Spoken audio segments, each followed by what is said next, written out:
dans nos studios. Bonsoir. Bonsoir Amel, merci beaucoup pour l'invitation. Merci à vous d'avoir accepté cette invitation. J'ai eu l'occasion et le plaisir de faire votre connaissance et j'ai découvert une personne très riche, très intéressante, très patriote, très compétente dans son domaine. Donc c'est un grand plaisir et ça va être, je crois que ça va être un plus pour moi et pour mes auditeurs de vous écouter ce soir. Je voudrais juste vous présenter pour ceux qui ne vous connaissent pas. D'abord, vous étiez l'ancienne secrétaire d'État chargée des ressources hydrauliques dans le gouvernement de Eliès Farfer. Par la suite, vous étiez l'ancienne ministre de l'Agriculture du 2 septembre 2020 au 15 février 2021 dans le gouvernement Michichi. Je crois que c'est une première, vous êtes la première femme ministre de l'Agriculture en Tunisie. Secrétaire d'État et ministre. La première femme secrétaire d'État et ministre dans ce ministère. Malheureusement, vous avez été limogée au mois de février 2021, remerciée par Hichem Michichi. Ouais. Vous êtes spécialiste de l'utilisation des eaux et des sols salés et spécialiste en ressources de l'eau. En 2018, vous avez remporté, entre autres, vous avez remporté beaucoup de prix, mais entre autres le prix Women in Water de l'International Water Association. Vous avez 2 thèses de doctorat, dont une de la Suède. Quoi encore? Je pense que ça suffit. C'est suffisant. Allez. Donc on va commencer d'abord, tout simplement, parce que je crois que si on ne fait pas le bilan, si on ne fait pas une évaluation, on ne peut pas avancer. On ne peut pas corriger, on ne peut pas réformer. Donc je voudrais apprendre ce que vous avez découvert lors de votre passage au ministère de l'Agriculture, lorsque vous étiez surtout ministre de l'Agriculture. Qu'est-ce que vous avez trouvé dans ce ministère? Alors d'abord, je voudrais dire que le ministère de l'Agriculture, des Ressources hydrauliques et de la Pêche, c'est un grand ministère, hein, et où il y a eu des gens de grande valeur qui se sont succédés à la tête de ce ministère. Il y a des noms comme Mostafa Fileli, comme Hassan Belrouja, comme Silassat Ben Osman, Siam Al-Horshin, et enfin, on pourrait en citer beaucoup d'autres. Oui, tout à fait. Et donc moi, ça a été un grand honneur pour moi, justement, d'occuper leur bureau, et des bureaux qui sont justement empreints d'histoire et de tout ce que ces personnes ont fait et ont apporté au pays, parce que ce sont eux qui ont bâti, ce sont les grands bâtisseurs et qui ont mis en place donc toutes les politiques agricoles et les politiques hydrauliques. Parce qu'on ne peut pas séparer en Tunisie tout ce qui est eau moi je dirais pas seulement de l'agriculture, mais l'eau de l'économie. On est très fortement dépendant et ça impacte toute la... Donc c'est pour ça, sécurité alimentaire, sécurité hydrique et même sécurité nationale. Hein. Donc, on va consacrer un bon moment de notre interview à l'utilisation de l'eau de toutes les façons.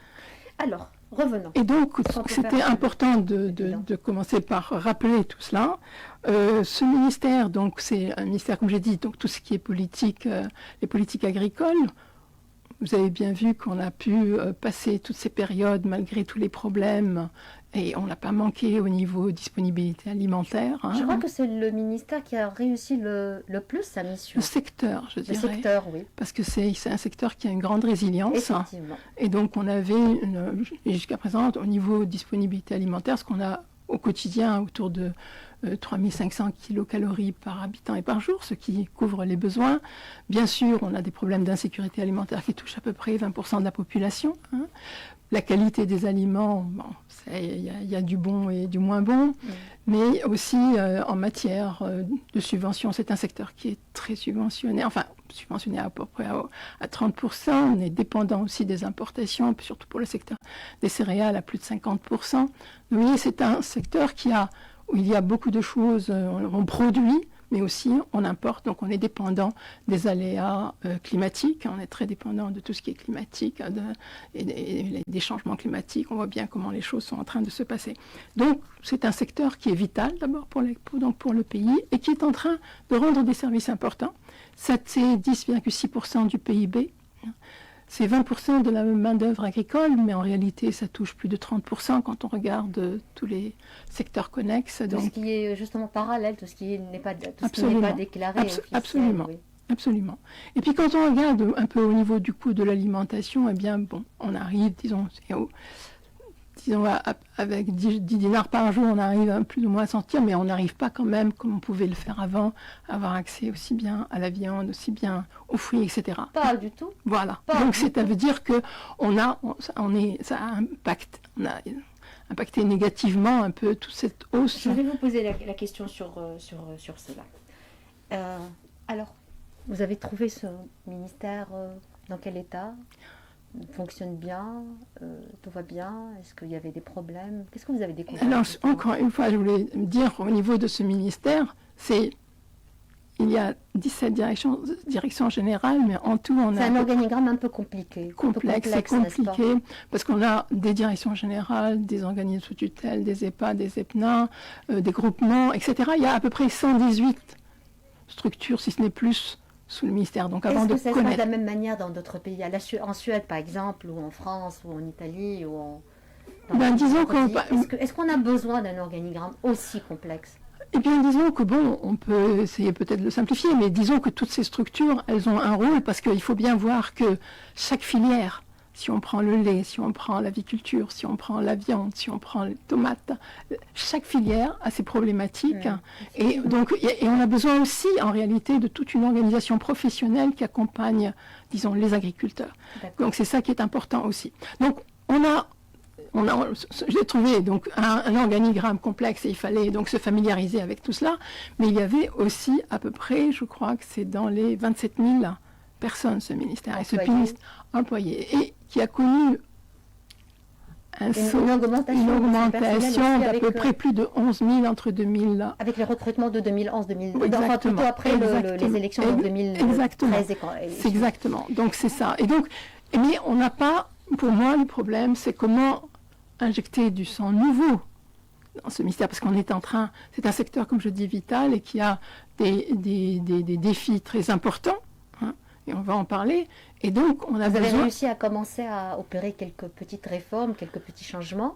En tous les cas, déjà, il fallait... De septembre à février. Vous savez, quand on rentre dans un ministère comme celui-là, avec période Covid, avec des problèmes au niveau des finances qui étaient plutôt basses, au niveau donc, des finances publiques, on joue plutôt sapeur-pompier, parce qu'il y a des problèmes partout. Donc c'était à longueur de journée, c'était comment faire face. On avait tout ce qui est campagne, les dates, où il y avait des problèmes. Parce que, les olives, les dates. Voilà, les céréales préparées, parce que pour la campagne céréalière, on a eu un problème au niveau des engrais. Les engrais, effectivement. Disponibilité des engrais, les semences, faire en sorte que les semences sélectionnées soient disponibles, etc. Donc tous les intrants. Et les engrais, ça a été un problème majeur du début jusqu'à ma sortie, disons. Donc ça a été parce qu'il n'y avait pas de... Donc vous n'êtes pas... En plus, le secteur de l'agriculture, c'est pas un secteur qui dépend... C'est pas uniquement l'agriculture. Justement, là, on était au quotidien avec le groupe chimique, avec le... Absolument, absolument. Et puis, ce qu'il y a, c'est que vous avez l'agriculteur qui est au centre, en réalité, de l'activité. Vous avez qui dépend, lui, à l'amont de la disponibilité des intrants, mais qui va produire, et après, ces produits vont ou bien aller au marché, ou bien être transformés, donc tout ce qui est industrie agroalimentaire, qui dépend d'un autre ministère. À un moment, ça dépendait du ministère de l'Agriculture, et je trouve que ça fait plus, parce qu'en réalité, il faut voir, ça devrait être le ministère de l'Agriculture et de l'Alimentation. Oui. C'est pour ça que j'ai commencé aussi à parler de l'alimentation, parce que ce qu'il y a, c'est comment produire des produits de qualité que l'on va pouvoir... Et on va en parler après aussi, comment diversifier cette production. On va en parler tout de suite. Voilà. Juste une toute petite question. Si vous ne voulez pas répondre, on peut passer. Pourquoi est-ce que le courant ne passait pas entre vous, Hichem Chichi? Il a fini par vous limoger 5 mois ou 6 mois après, pas plus. Pourquoi?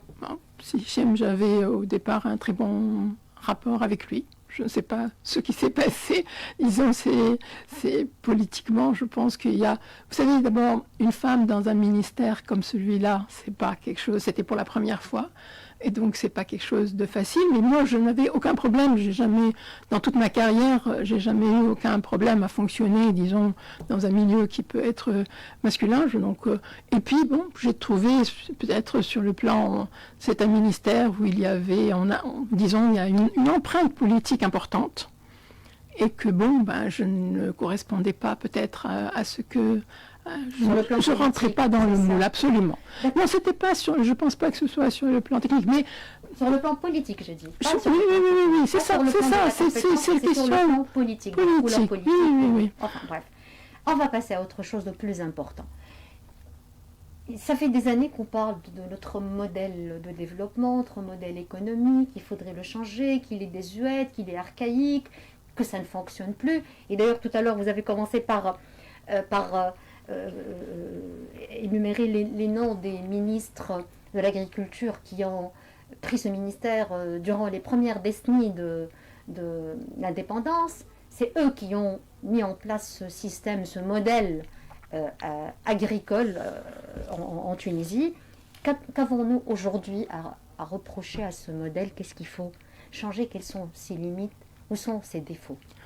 Parce que je sais que nous avons beaucoup de problèmes dans le secteur de l'agriculture. Je voudrais dire d'abord que, disons qu'un modèle, il fait son temps. Donc on a eu un modèle dans les années 90 où on a travaillé, on essayait justement de développer au niveau de l'irrigation, au niveau de la sécurité alimentaire, etc., de faire en sorte de mettre en place un certain nombre de réformes, etc. Donc on a réussi à développer et notre agriculture, elle se portait assez bien, disons.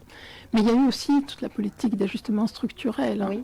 Et c'est ça qui a... Ça a commencé à partir du milieu des années 80, je crois. 86, oui, c'est ça, 80-90, et qui a commencé à affecter donc l'agriculture. Et puis, il se trouve que le secteur de... Il faut juste expliquer, Madame Bahri, aux auditrices et aux auditeurs qu'il s'agit d'accords, entre guillemets, imposés avec l'entité européenne, avec l'Europe, avec les pays occidentaux et surtout avec l'Union européenne, et qui ont petit à petit faussé nos choix au niveau du secteur agricole.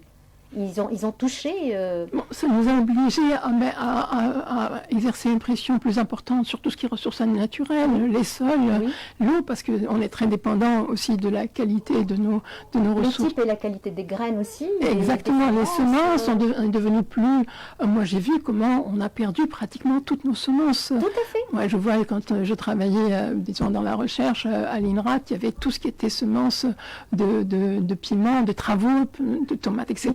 Les tomates, et vous savez, il va falloir le pastèque. Il va falloir qu'on y revienne. Il va falloir qu'on y revienne. Il faut bien se dire là, avec le Covid et ce qui s'est passé, et par rapport à notre vision et de comment le secteur doit se développer, eh bien, il va falloir qu'on revienne à des choses qui sont beaucoup plus authentiques, qui sont plus adaptées à notre écosystème, à notre climat. C'est faisable. Absolument. Donnez-nous des idées. Qu'est-ce qu'on doit faire? D'abord, nous avons nos graines authentiques, nos graines originales. En tous les cas, à la banque des gènes, il y a toujours des... Moi, par exemple, quand j'ai vu qu'on a la plaine de Kérouan, moi, j'ai travaillé, ma première thèse, c'est sur la plaine de Kérouan. Vous êtes spécialiste de cette région. Et donc, je voyais comment toutes les semences étaient les semences locales qui ont pratiquement disparu. Et tout ça, vous savez, c'est comme si on perdait notre identité. On produit finalement un peu ce que produisent tout le monde un peu partout. Et on ne travaille pas sur la qualité, sur le goût, sur le label. Et c'est ça que l'on doit de plus en plus rechercher et vendre. Parce que c'est ça ce qui va faire. Qu'est-ce qui va faire? On ne va pas être compétitif par rapport à l'Europe ou par rapport à d'autres qui ont plus de moyens que nous, plus d'eau déjà. On manque d'eau. Alors on a une eau, on a disons, comme je dis, un milieu où on a certains types de sols, un climat, même de l'eau, moi je dis l'eau qui est salée, eh bien elle donne à nos fruits et à nos légumes et à nos produits une qualité. On n'est pas en train de travailler justement sur ces saveurs. Vous savez qu'en Italie, il y a une université des saveurs. C'est-à-dire que c'est ça, ce sont les choses sur lesquelles je dis on doit travailler. Parce que quand vous mangez quelque chose, vous le mangez, ça doit évoquer, par exemple notre huile d'olive, quand on la teste et tout ça, que ce soit poivré, soit épicé, ça va évoquer quelque chose, ça va évoquer un lieu, c'est le rêve, c'est exactement, exact, le label, la qualité, et c'est tout cela sur quoi on doit travailler. Et il y a un potentiel énorme dans le pays. Moi, je le sais, je l'ai vu pour l'avoir. Moi, faire du terrain, pour moi, c'est fondamental. Et j'ai vu, on était avec des collègues il n'y a pas longtemps, à Arsar Halouf, et des femmes qui avaient ces olives séchées qu'on ne trouve nulle part ailleurs. Et tout cela, c'est un produit que l'on... C'est une spécialité exactement, de la région, en fait. Et que l'on doit, sur lequel on doit travailler et voir un peu travailler sur toute la chaîne de valeur. Et vous entendriez ces femmes et leur savoir-faire. Et donc, et tout ce savoir à transmettre et à capitaliser. Et donc, pour moi, c'est chaque terroir, comment faire émerger de chaque terroir et un produit qui va être transformé, qui va après rentrer dans notre alimentation. On a des traditions et on est un pays qui est tourné sur le tourisme. Mais moi, quand je vais dans un endroit, j'ai envie de manger quelque chose de local. Et c'est lié, et c'est pour ça que l'agriculture aussi, c'est lié aussi au tourisme, je voulais vous dire. C'est-à-dire, on doit élargir le champ. L'agriculture, ce n'est pas uniquement, et c'est pour ça que l'on doit investir, et la chose qui ne s'est pas faite, c'est investir dans tout ce qui est infrastructure, les routes, les pistes, faire en sorte qu'il y ait l'eau potable, l'assainissement, l'éducation, faire en sorte que les gens dans leur milieu rural, eh bien, ils puissent vivre de façon agréable. Digne et agréable. Exactement. Et quand nous, on se déplace, on a envie de retrouver. Moi, j'allais en Suède, dans n'importe quel endroit, je pouvais trouver quelqu'un qui va aller vous servir un petit gâteau, un petit thé, et vous aviez quelque chose à mettre en valeur, d'un rien. Et ces pistes agricoles, elles étaient toutes sur des cartes. Et nous, aller chercher, on n'avait même pas les pistes. Je vais vous poser la question sur les cartes, mais juste une petite question avant de passer vers ça. Selon vos estimations, on serait capable de généraliser les semences authentiques tunisiennes à toutes les régions en combien de temps? Et ça va commencer à donner des récoltes aussi en combien de temps? Vous savez, ça demande un travail.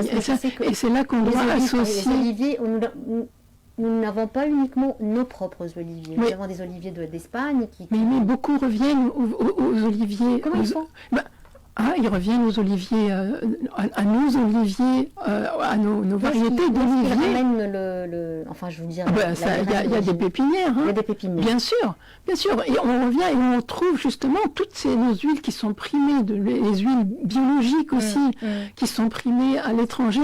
Chaque année, on rafle je ne sais combien de médailles d'or un peu partout dans le monde. Hein. Ça, c'est vrai. Et notre huile, elle se vend aux États-Unis, au Japon. On doit gagner le marché africain. C'est presque la meilleure, si ce n'est... Enfin, c'est presque la meilleure, sinon c'est l'une des meilleures. Oui, mais enfin, en tous les cas, elle est très appréciée. Comment faire pour faire de cela une politique et un choix fondamental de l'État tunisien, Madame Bahli? Mais je pense que ça, c'est...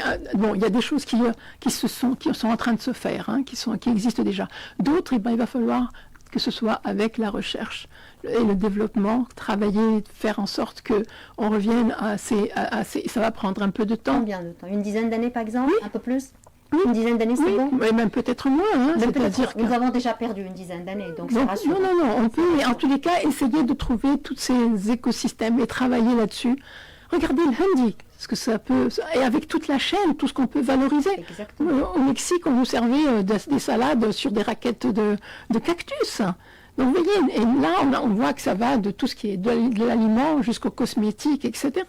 Alors qu'on ne prêtait pas attention. Donc on a un potentiel, on a des jeunes femmes, on a des start-up, on a tout un écosystème très favorable. Il suffit, et ce que je veux dire encore, c'est quand on a des périodes comme ça de rupture, ce sont tous ces petites graines de transformation qui sont là, qu'il faut essayer de faire émerger pour essayer justement de ramener vers un développement différent, avec une vision différente.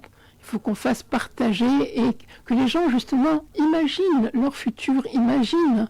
Moi j'ai vu beaucoup de jeunes, et ils sont connus. Pourquoi les laisser partir à l'étranger quand ils ont sa possibilité? Il y en a beaucoup qui ne veulent pas partir, ils veulent rester. Le Tunisien veut rester et développer, contribuer au développement de son pays. Et donc il suffit justement de favoriser cet écosystème, favoriser par le financement, par le soutien, enfin, en facilitant au niveau des procédures administratives, etc., l'accès au financement. Il y a beaucoup de choses à faire sur toutes ces questions-là. Il y a aussi beaucoup de dépendance à des structures internationales, étrangères, à des pays étrangers.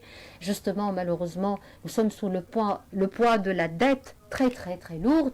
Cette dette, toutes ces conventions de prêt sont conditionnées, on nous oblige à faire des choix qui ne sont pas les nôtres, qui ne sont pas des choix très heureux. Comment faire justement? Non, les choix, c'est à nous de les faire, c'est à nous, et on peut le faire.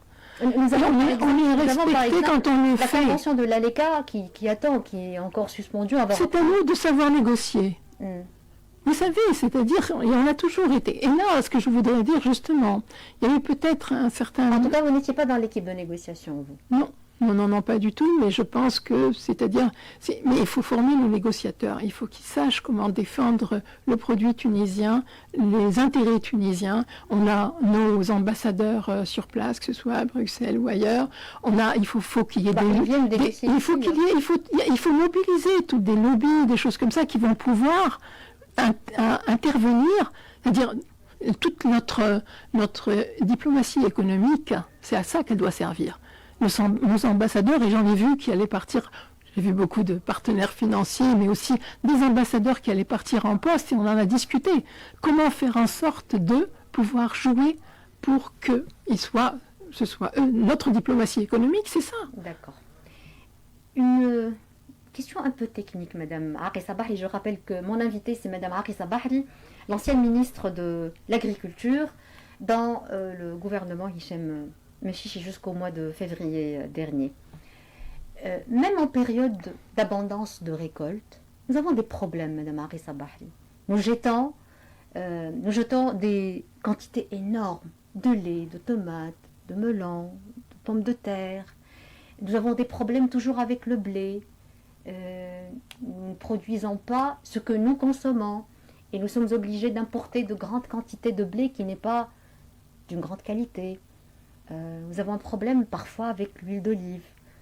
Quand on a un surplus de production, quand on a une petite récolte. La même chose avec les dattes. L'année dernière, je me rappelle, nous avions de très grandes quantités de dattes et on avait un problème de les vendre, n'est-ce pas? Pourquoi tout ça? Qu'est-ce qui ne marche pas? Le problème, le blocage, il est où exactement? Par exemple, pour les dates, c'était lié au Covid, parce que normalement, les récoltes sont achetées sur pied au mois de juin-juillet.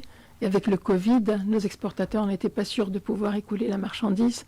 Et donc, les agriculteurs se sont retrouvés avec leurs récoltes sur place. Donc, et c'est ça qui a causé problème. Donc, il a fallu donc se mobiliser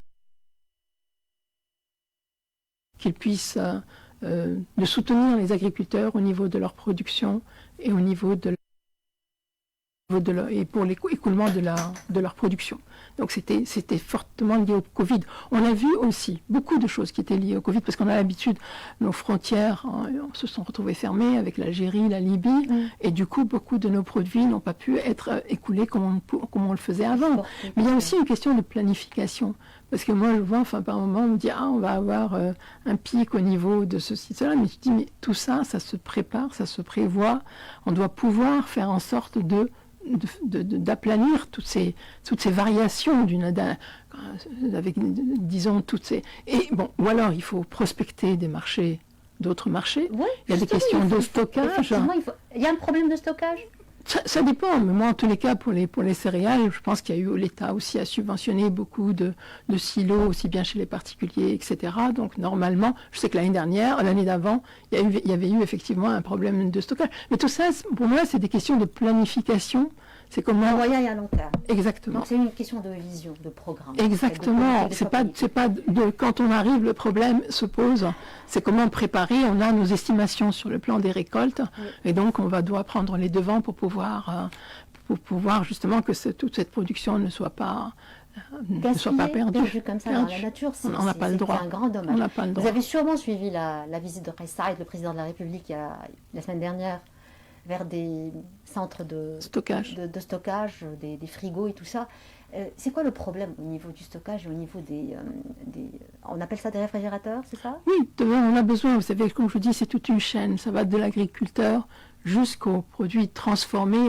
Et puis, on ne peut pas avoir, justement, quand on a un surplus de production, il va falloir stocker. L'agriculteur va lui-même souvent emmener son produit dans les frigos quand il n'a pas lui-même ses frigos, pour qu'on puisse... Parce que ce qui est important, et ce qu'on oublie, c'est qu'on doit protéger le pouvoir d'achat de l'agriculteur.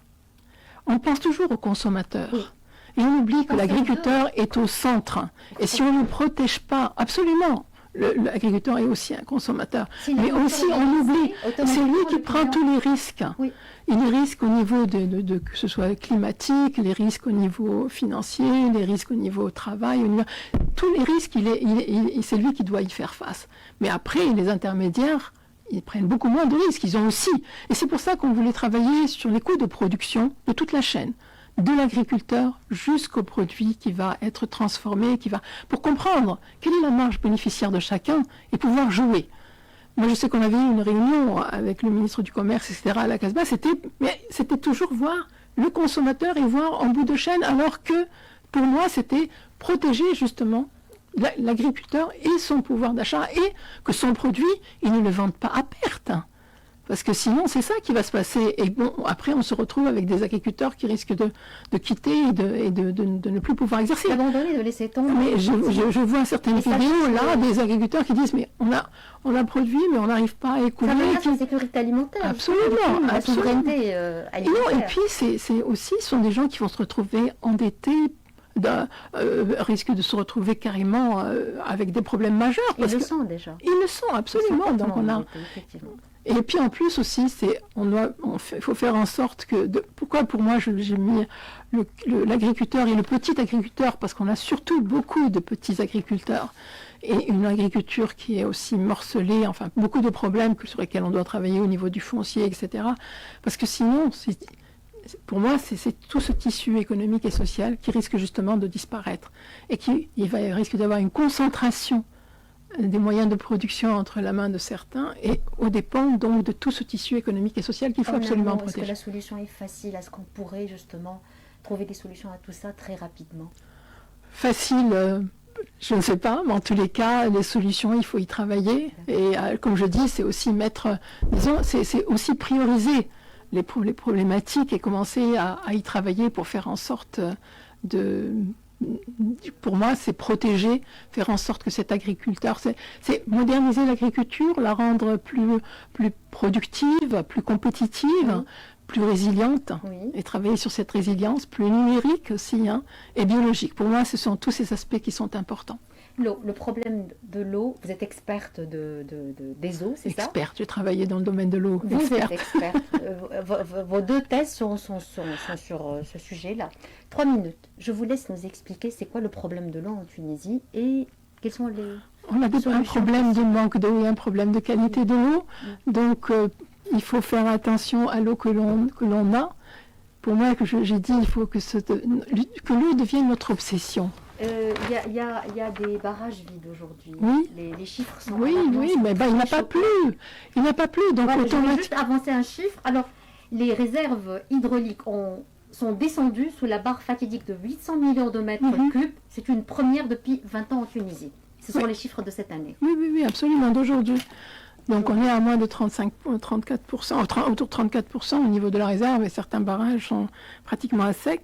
Ça, quand il ne pleut pas, qu'est-ce que vous voulez faire?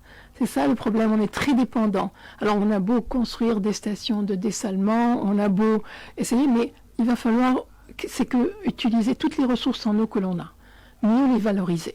D'abord l'eau verte, l'eau de pluie qui est stockée dans le sol. Effectivement, quand on a des inondations, toute cette eau elle est perdue dans la nature. Pour moi, elle cause des dégâts, mais on n'en profite pas, alors qu'on pourrait en profiter. Oui, écoutez, on a construit pas mal de barrages. Le problème, c'est qu'on n'a pas suffisamment de sites de barrages, parce qu'un barrage pour stocker, il faut qu'il y ait un site propice à cela. Donc on est déjà à 37 ou 38 barrages qui sont... On est à pratiquement 38. Pratiquement tous les sites les plus intéressants ont déjà été. Il y en a 4 en cours de construction, 6 en cours d'exécution et 6 en cours d'études. Donc on est en train, vous savez, il y a toute une politique d'interconnexion. Il y a des barrages qui étaient jugés stratégiques qui sont rentrés déjà en production parce que justement, on est en train de pomper l'eau. Il y a tout ce qui est justement, quand on parle du nexus eau, énergie, alimentation, tout ça est lié parce qu'on voulait éviter justement de pomper parce que ça a un coût énergétique important. Donc, mais il faut qu'on essaye d'utiliser l'eau au mieux et ça veut dire éduquer les jeunes, éduquer. Moi, j'avais pensé à faire donc toutes les séries de séances pour expliquer quelle est l'histoire d'une goutte d'eau, que ce soit de Tbarka jusqu'à Zerba, vous savez, Zagouan qui a avant alimenté Tunis, en eau, est en train n'a plus d'eau. Ouais. Donc on est obligé. Donc quand les gens disent on ne doit pas, on est contre les transferts, mais comment faire? Zagban qui justement donnait de l'eau à Tunis, maintenant, il va falloir redonner. Donc c'est tout. Donc c'est question d'hydrosolidarité, d'équité sociale, etc. De mieux comprendre, de payer l'eau. Ça aussi, l'eau n'est pas... C'est important, parce que quand on paye quelque chose, on connaît sa valeur.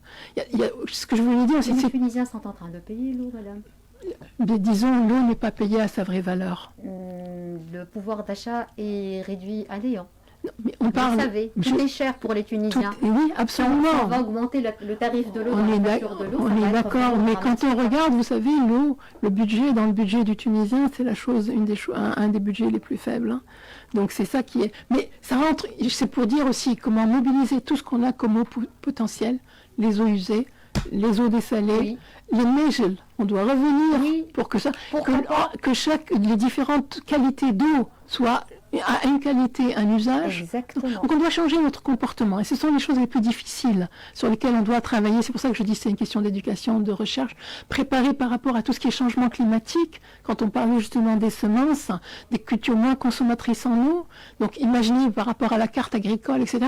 C'est tout un chantier. Il y a beaucoup de choses qui sont en train de se faire. Il y a une stratégie qui est en train de se préparer. Le code des eaux sur lesquels, disons, mais j'espère qu'on va avoir le temps de revoir. On va revenir sur ça. Vous reviendrez, je vais vous inviter une autre fois, mais on parlera exclusivement de l'eau. Exclusivement de l'eau. D'accord. Merci infiniment, c'était un grand plaisir, Madame Akri Sabahali, de vous recevoir. Surtout d'écouter tout ce que vous avez dit, qui est très intéressant. Merci, à la prochaine. Merci. Donc à tout de suite après le flash de 18h.